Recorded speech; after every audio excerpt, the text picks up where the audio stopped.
My name is Russ Shaw, and my background is that of a marketeer. I've been trained as a marketeer for many years, working for a number of brands. Most recently, I was at Skype, running their mobile division and Europe, Middle East, and Africa. I was at Telefonica and O2. I was the marketing director at O2, launching things like the O2.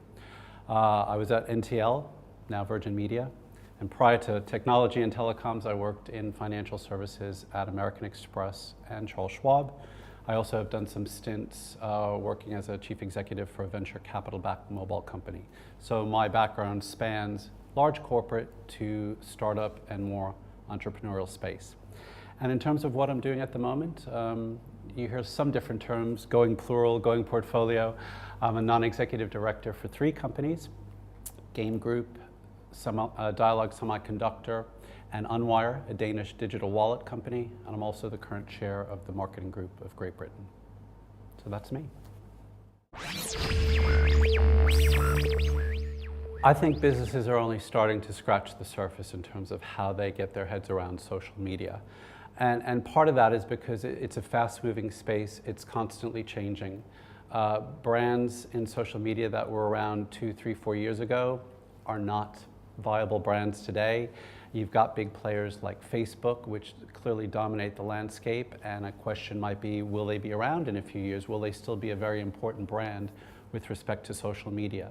So I think businesses and more traditional businesses are trying to get their heads around, how do we embrace this space? How does it sit next to the more traditional channels that are on offer? Knowing and understanding that the type of behaviors that people have with social media is fundamentally very different from some of the traditional media outlets. So we're only at the start of a journey.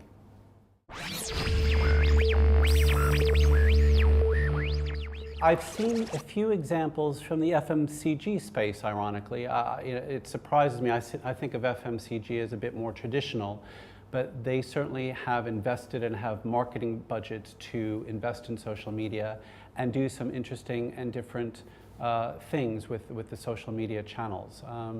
I saw some work with Lynx about a year ago in terms of how they integrated with Facebook, and I thought it was a really interesting piece of work that really started to get people to think about how a traditional brand, an FMCG brand like Lynx, can really embrace something like Facebook. So it is starting to happen.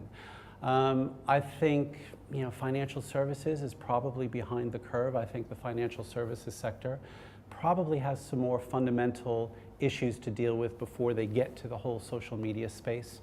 The telecoms brands, well, they should be embracing social media. It's a natural extension, for example, of the mobile space. So I think they are starting to figure out ways in which you can tap into Facebook, you can tap into Twitter through your mobile phone and have a whole experience around it. So, I'd give the telecoms companies, good marks for starting it, but again, it's a long journey that we're on.